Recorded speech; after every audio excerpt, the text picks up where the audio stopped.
একজন STM officer তার বান্ধবীর বিয়েতে যাচ্ছিলেন। তিনি একেবারে সাধারণ মেয়ের মতো পোশাক পরেছিলেন। না কোনো সরকারি গাড়ি, না কোনো নিরাপত্তা, একজন সাধারণ মেয়ের মতো মোটরসাইকেল চালাচ্ছিলেন। যখন তিনি হাসনাবাদ শহরের কাছে পৌঁছালেন, তখন সামনে একটি পুলিশ চেকপোস্ট দেখতে পেলেন। সেখানে ৩-৪ জন পুলিশকর্মী চেকপোস্টের বাইরে রাস্তায় দাঁড়িয়েছিলেন। তাদের মধ্যে ইন্সপেক্টর প্রসেনজিৎ নিজের ইউনিফর্ম পরে দাঁড়িয়েছিলেন। তিনি হাতে লাঠি তুলে মেয়েটিকে থামার ইশারা করলেন। মেয়েটি মোটরসাইকেল রাস্তার ধারে দাঁড় করিয়ে নেমে গেলেন। ইন্সপেক্টর কড়া স্বরে জিজ্ঞেস করল, কোথায় যাচ্ছ? মেয়েটি খুব শান্তভাবে উত্তর দিলেন, একজন বান্ধবীর বিয়ে, সেখানেই যাচ্ছি। ইন্সপেক্টর প্রসেনজিৎ মেয়েটিকে মাথা থেকে পা পর্যন্ত দেখে নিল। সে ২৮ বছরের এক সুন্দরী মহিলা। নাম বর্ণালী সিংহ। হেসে ইন্সপেক্টর বলল, আচ্ছা, বান্ধবীর বিয়েতে খেতে যাচ্ছ? কিন্তু হেলমেটটা কি তোমার বাবাকে পরতে হবে? কেন পরনি? আর এই বাইকও খুব দ্রুত চালাচ্ছিলে। চলো, এখন চালান হবে গু। এ কথা বলতে বলতে সে চালানের কাগজ বের করতে শুরু করল। বর্ণালী বুঝে গিয়েছিল ওর নিয়ত ভালো নয়, আর এসবই অজুহাত। বর্ণালী বলল, স্যার, আমি কোনো আইন ভঙ্গ করিনি গিয়ে। ও ম্যাডাম, আমাদের আইন শেখাতে আসো না, প্রসেনজিৎ চটে গিয়ে বলল। সে পাশে দাঁড়িয়ে থাকা এক কনস্টেবলের দিকে তাকাল, তারপর বর্ণালীর দিকে ফিরে বলল, ওকে শিক্ষা দিতে হবে। হঠাৎ ইন্সপেক্টর জোরে এক থাপ্পড় মারল বর্ণালীর গালে। অনেক প্রশ্ন করছে। যখন পুলিশ কিছু বলে তখন চুপচাপ মানতে হয়। এক মুহূর্তের জন্য বর্ণালীর মাথা ঘুরে গেল, কিন্তু সে নিজেকে সামলে নিল। তার চোখে রাগ স্পষ্ট ফুটে উঠল। ইন্সপেক্টর হেসে বলল, এখনও এর চোখে অহংকার। এরকম অনেককেই ঠিক করেছি। ওকে ভালোভাবে শিক্ষা দিতে হবে। এক কনস্টেবল এগিয়ে এসে বলল, স্যার, ওকে থানায় নিয়ে যাই। ওখানেই চিকিৎসা হবে। তখন বুঝবে পুলিশের সঙ্গে কেমন কথা বলতে হয়। তারপর আরেক কনস্টেবল বর্ণালীর হাত ধরে টেনে বলল, চলো, গাড়িতে বসো। বর্ণালী ঝটকা মেরে হাত ছাড়িয়ে নিল এবং রাগে বলল, হাত দেওয়ার চেষ্টা করো না, নইলে ফল ভালো হবে না। ইন্সপেক্টর আরও ক্ষেপে গেল। সে আরেক কনস্টেবলকে বলল, দেখো ওর অহংকার। কনস্টেবল এগিয়ে এলজ। বর্ণালীর চুল ধরে টানতে লাগল। বর্ণালী যন্ত্রণায় কেঁদে উঠল, কিন্তু এখনও পর্যন্ত সে নিজের আসল পরিচয় প্রকাশ করেনি। সে দেখতে চাইছিল এরা কতটা নিচতায় নামতে পারে। এরই মধ্যে এক পুলিশকর্মী রাগে তার বাইকে লাঠি মারল এবং উচ্চস্বরে বলল, বড় সাধু সাজার শখ হয়েছে, এখন তোকে খেলনা বানিয়ে খেলব। বর্ণালী সিংহ এবার ভালোভাবে বুঝে গিয়েছিল ওর সঙ্গে কি হতে যাচ্ছে আর এরা কতটা নিচে নামতে পারে। ইন্সপেক্টরের চোখে রাগ ভরা। সে চিৎকার করে বলল, তোর মতো অনেক বুদ্ধিমতী দেখেছি। পুলিশের সঙ্গে পাঙ্গা নেবে? আজ মজা চেখে দেখাব। চলো, ওকে থানায় নিয়ে যাই। ওখানেই বোঝা যাবে। এই সময়ও বর্ণালী সিংহ চুপ ছিলেন। তিনি এখনও নিজের পরিচয় প্রকাশ করার কোনো চেষ্টা করেননি। তিনি দেখতে চাইছিলেন এরা প্রশাসনের কতটা বদনাম করতে পারে এবং একজন সাধারণ নাগরিকের উপর কতটা জুলুম করতে পারে। ইন্সপেক্টর প্রসেনজিৎ এখন একেবারে ক্ষেপে গেছে। তার সামনে দাঁড়িয়ে এক নারী, যার কোমল গালে থাপ্পড় পড়েছে, যার চুল টানা হয়েছে, যাকে জোর করে রাস্তায় টেনে নিয়ে যাওয়া হয়েছে। তবু তিনি যেন একটি মূর্তির মতো শান্ত দাঁড়িয়ে আছেন, না কোনো চিৎকার, না কোনো অশ্রু। ইন্সপেক্টর প্রসেনজিৎ ভাবছিল, থানায় পৌঁছেই দেখি কিভাবে এই জেদি আর অহংকারী মেয়েটির চিকিৎসা করি। এটা শুধু রাগ নয়, এটা সেই রাগ যা ভিতরে আগুন জ্বলছিল। চৌকি ইনচার্জ ইন্সপেক্টর হেসে বলল, এখন এর জিভও চলতে শুরু করেছে। চলো, থানায় গিয়ে দেখি এর জিভ কতটা চলে। থানায় ঢুকেই ইন্সপেক্টর জোরে চিৎকার করল, ওরে সবাই কোথায়? চাপানি লাগাও তাড়াতাড়ি। আজ এক খাস মাল এসেছে। বর্ণালী সিংহ তবুও কিছু বলল না। শুধু থানার দেয়ালগুলোর দিকে তাকিয়ে রইল। সে দেখছিল যেসব নিরীহ মানুষ কখনো আওয়াজ তোলে না, তাদের সঙ্গে এরা কেমন আচরণ করে। ঠিক তখনই এক কনস্টেবল ইন্সপেক্টর প্রসেনজিতের দিকে ঝুঁকে ফিসফিস করে বলল, কেসটা কি স্যার? ইন্সপেক্টর হেসে বলল, অরে কিছু না। স্পিড ব্রেক করো বা হেলমেটের অজুহাত দাও, যা খুশি লিখে দাও। শুধু ওকে ভাঙতে হবে আর ওর অহংকার মাটিতে মেশাতে হবে। বেশি প্রশ্ন করো না গে। বর্ণালী সব শুনছিল। কিন্তু তার চোখ এখনও নীরব। যেন সে চাইছে পুলিশদের মুখ দিয়েই তাদের এই অধপতন বেরিয়ে আসুক। ইন্সপেক্টর চেয়ারে বসল। হাতে কলম নিয়ে টেবিলের উপর ঘুরাতে লাগল। তারপর বর্ণালীর দিকে তাকিয়ে জিজ্ঞেস করল, নাম কি? কোথায় থাকো? কার মেয়ে? বর্ণালী চুপ রইল। তারপর ইন্সপেক্টর বলল, শুনতে পাচ্ছ না? নাম কি তোমার? কিন্তু বর্ণালীর নীরবতা পাথরের দেওয়ালের মতো অটল। হঠাৎ ইন্সপেক্টর জোরে টেবিলে হাত মারল। এত জোরে যে শব্দ গোটা থানায় প্রতিধ্বনিত হল। তারপর রাগে চিৎকার করল, শুনতে পাচ্ছ না? তাড়াতাড়ি নাম বলো। বর্ণালী মুখ ঘুরিয়ে শান্ত স্বরে উত্তর দিল, জি, সুমিতা শর্মা গু। ইন্সপেক্টর তার মুখের দিকে তাকিয়ে হেসে বলল, হ্যাঁ, বড় চালাক মেয়ে তুমি। মিথ্যে বলায় তোমার বেশ অভিজ্ঞতা আছে। কিন্তু মনে রেখো, বেশি বুদ্ধি খাটালে দাম চোকাতে হবে। একটা ভুল করলে পস্তানোরও সুযোগ পাবে না গি। তারপর বর্ণালী সিংহকে জোর করে সেই পচা হাবেলিতে হাজতখানা ঢুকিয়ে দেওয়া হল, যেখানে আগেই দুজন বন্দী ছিল।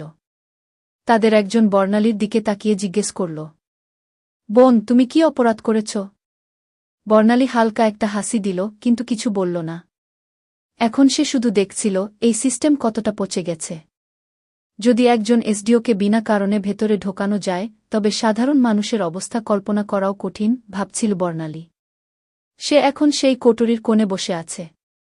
সবকিছু দেখছে, শুনছে আর প্রতিটি পদক্ষেপ বুঝছে। ওদিকে ইন্সপেক্টর প্রসেনজিৎ একটা মিথ্যে রিপোর্ট বানাচ্ছিল।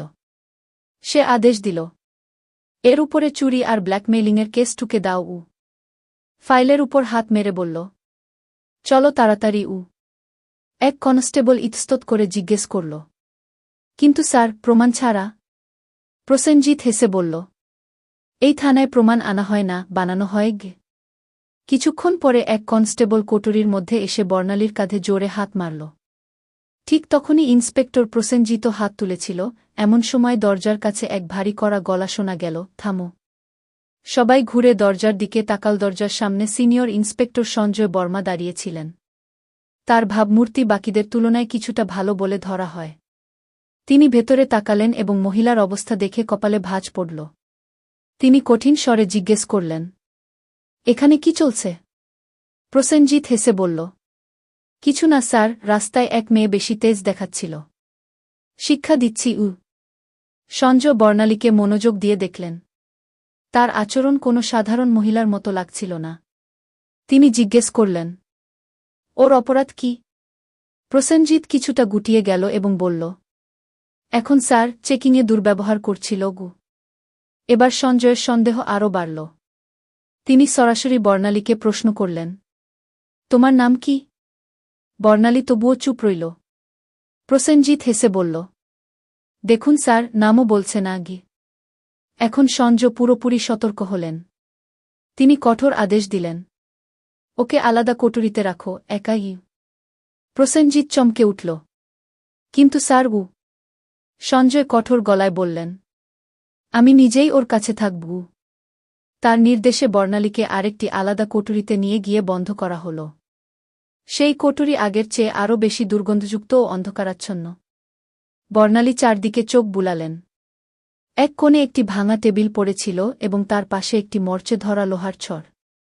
এখন তিনি এই পচাগলা সিস্টেমের আসল মুখ আরও কাছ থেকে দেখছিলেন। প্রতিটি মুহূর্তে তার চোখে ফুটে উঠছিল, আইন এখন শুধু ফাইলের পাতাতেই সীমাবদ্ধ। এদিকে একজন কনস্টেবল দৌড়ে এসে বলল, স্যার, বাইরে একটা বড় গাড়ি দাঁড়িয়ে আছে গি। প্রসেনজিৎ চমকে উঠল, কোন গাড়ি? কনস্টেবল ঘাবড়ে গিয়ে বলল, স্যার, সরকারি গাড়ি। প্রসেনজিৎ সঙ্গে সঙ্গে বাইরে গেল। গাড়ির ভেতর উকি দিতেই তার হুঁশ উড়ে গেল।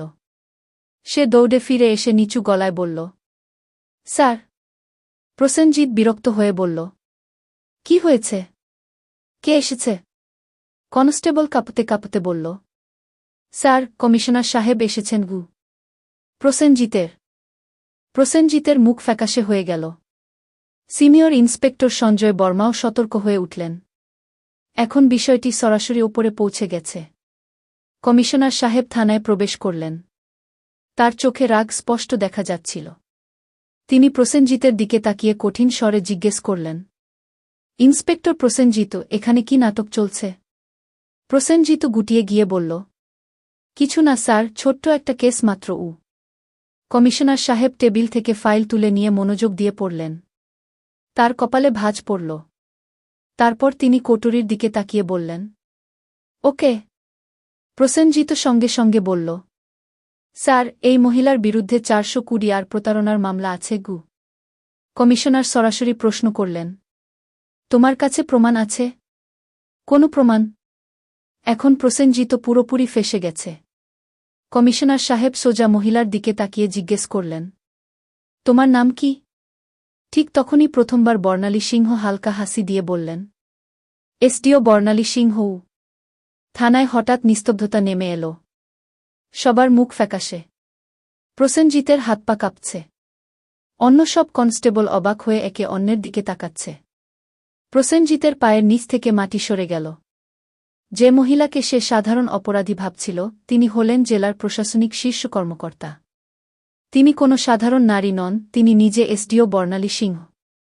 যে মহিলাকে রাস্তায় টেনে আনা হয়েছিল, যার চুল টানা হয়েছিল, যাকে থাপ্পড় মারা হয়েছিল, সত্যি প্রকাশ হতেই গোটা থানায় হুলস্থুল পড়ে গেল। সব কনস্টেবল স্তম্ভিত।